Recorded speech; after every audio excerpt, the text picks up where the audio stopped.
go on those auditions and you don't get those callbacks. How do you take it? Yeah. Initially, I took it hard because you judge your self-worth by it. Like, oh, I guess I'm just not good enough. You know, in the beginning, you really start to, at least for me, I would put myself down. Like, what did I do right? What did I do wrong?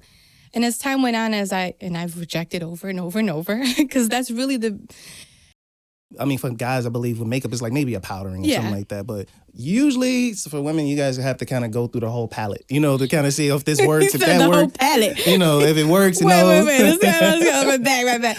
That brings me up to my second headshot. I had too much makeup. Okay. I was looking like I was about to work the corner. I was but when I saw the picture, I'm like, why didn't nobody tell me? Yeah. Way, but if you're under someone's comments like she's trash, that's trash. Right. I'm like, damn. But you know what? That's good. I mean, negative talk, like when it's like that, I just take it as this. You still boosting up the algorithm. So put all you want. That's okay. That's not really critiquing me if you're just saying that's trash. Yeah. What up? I'm YoungBlaze. I'm a rapper, producer, and director, photographer, just all the way around creator. So what about you? You an actor, filmmaker, musician, someone who's creating or part of something amazing? Well, come meet people like you, where we take Chicago, Hollywood, and we meet up in the middle, and we get successful. So if somebody tell you switched up, acting different, acting brand new, nah. Just tell them I'm just acting Chicallywood.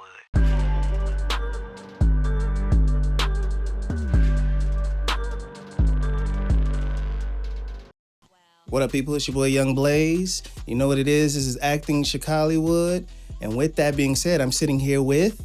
Chantelly Johnson. Yes, who are you? Who am I? Ooh, I gotta think. I know, it's a lot. I know, it's a lot. Chantelly Johnson, Telly B, that's me. I am an actress. I am a writer. I am a mixed fit instructor. Yeah. And I'm an artist. Yeah. I'm a Latina. I'm a strong Latina too. Don't forget. The background is amazing.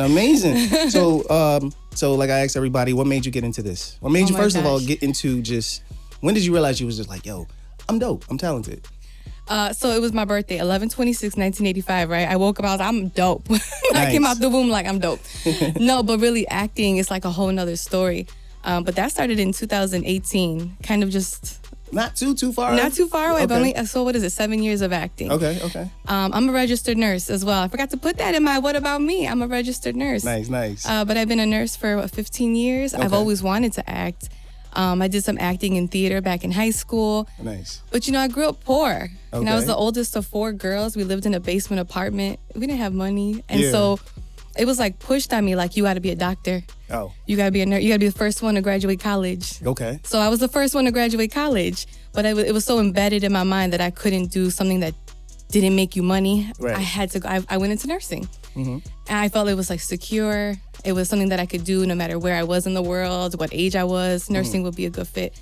But deep back in my mind, I'm like, dang, I wish I would have went into acting, entertainment, the arts. So in college, I never did that. Yeah.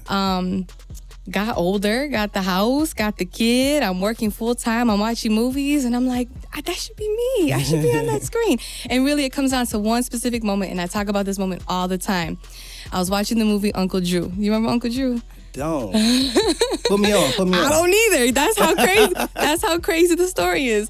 So the movie's Uncle Drew. I'm in the theater watching. It's about basketball. It's about inspiration. And I'm sitting there, really, I think it was like a Sunday matinee. I'm eating my popcorn like, it's a day off.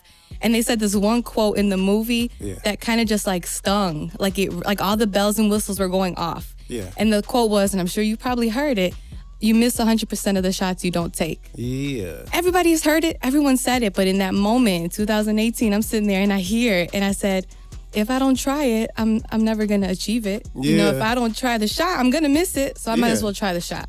I went home. The movie's playing. I was like this. How do I become an actress? What do I do? Went home, opened up my laptop. How do you become an actress in Chicago? Like literally it went right from that moment. Yeah. And from that moment, I became an extra working with 4-Star, which if you're from Chicago, you know 4-Star. Okay. They help you with background work. I hit up my friend who was a photographer. I'm like, I need something called a headshot. He's like, I got you. Got some headshots done. Downloaded this app called Backstage, which kind of helps with like indie films, student films. Yeah. And I started working my way up that way. It was like a domino effect. And it was just like that one quote. I'm telling you, that quote like prompted it. It was like the gasoline to the fire. Wow. So it's almost like, so you're kind of like, you have the guideline for somebody that's like, you know what? I can still get this. I can still do this. Yeah. So what advice do you have for somebody that's just like, hey, you know what? I got too much going on. I don't know if I could do this. Like, how did you focus in and say, no, I got to do this? Like, because, it's a lot of people that like the idea of being an actor, actress, and everything like that, but they don't like the idea of going through the motions to do it. Yeah. So how did you actually push yourself to say, no, I got to get out here? Well, I look at it like this. You're always going to find time to do the things you want to do. Hey. You're always going to find that time. Right. If you want to do it, you'll find the time. And I was working full time. Mom to a toddler, and I was still trying to figure out, how do I look for classes? How do I book independent work? Yeah. You find the time for it. It's 2 a.m. and I'm reading a book about, the book is called Acting for Dummies. I was reading this book. I remember those books. Yes, but that book was like a little workbook. It showed me like how to start, where to go, what to do, what is blocking, what is, on your ones. Like I learned all that stuff from this book, and I learned like where to start as far as looking for training. Yeah. So, you will find the time to do it if you really want to do it. Yeah. And that's cool because, like, it's funny, like you say, you looked it up and looked at everything that you needed to do. So that's why I'm creating this platform, Acting Chicallywood. So, and thank you for that. Yeah. This is really dope. Yeah. There's not a lot of platforms like this geared specifically to And the thing Chicago about it, this is pretty much like, for people who are creative, because I want to make sure that you understand, like, because I wish I had the knowledge expedited to me, because I had to piece it together and say, hey, man, it's over here, and then, Same.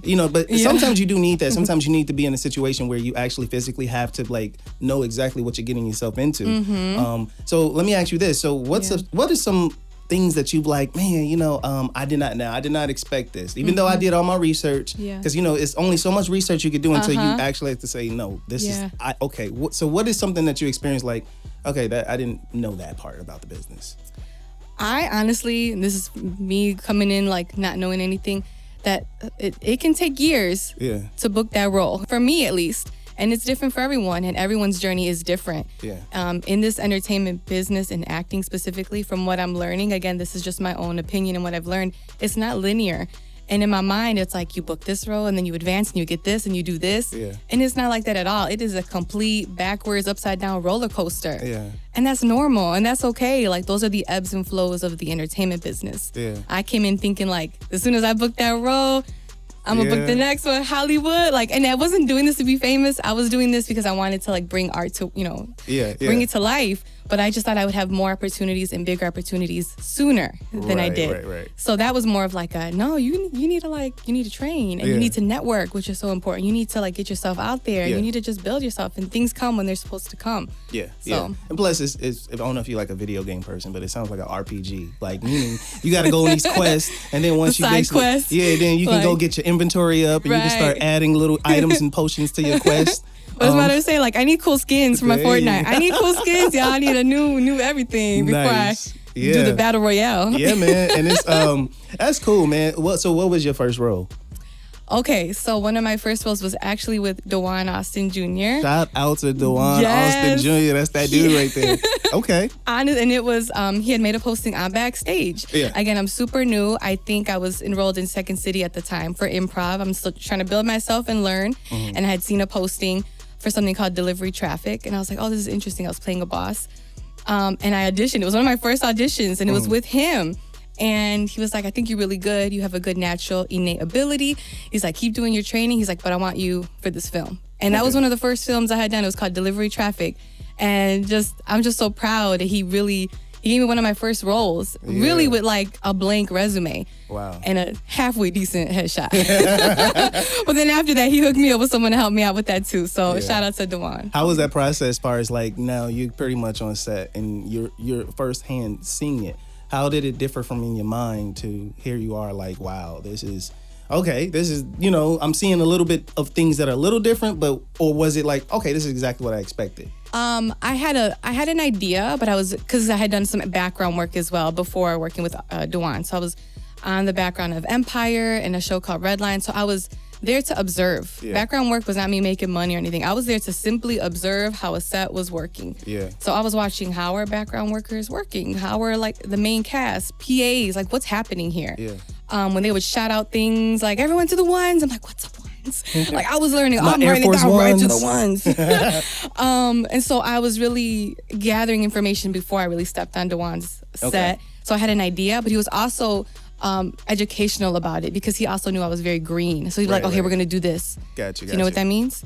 All right, what we're going to do is we're going to do this, and this. You got it? Let's do it real quick for me. That's how he was. So I felt very, like I had a safety net. And he was there with me to say, you're going to be fine. We got this. I'm with you. And I could tell he knew what he was doing. I didn't know much about him. I just auditioned for this film, but I knew that he knew what he was doing because I felt comfortable, and he made me feel comfortable. Nice. In what I was doing, and also receptive to something new. And so I grew from that. So being on the set, I kind of had an idea what was going to happen, but I also was really surprised and grateful of his attitude towards me. Yeah. So, which is, man, that's you never know how that's beautiful. Yeah. So with every positive, sometimes there could be a negative, and a lot of people don't like to talk about this. But either way, let me ask you this: how do you deal with the rejection? Because sometimes you go on those auditions and you don't get those callbacks. How do you take it? Yeah. Initially, I took it hard. I'm just acting Chicallywood.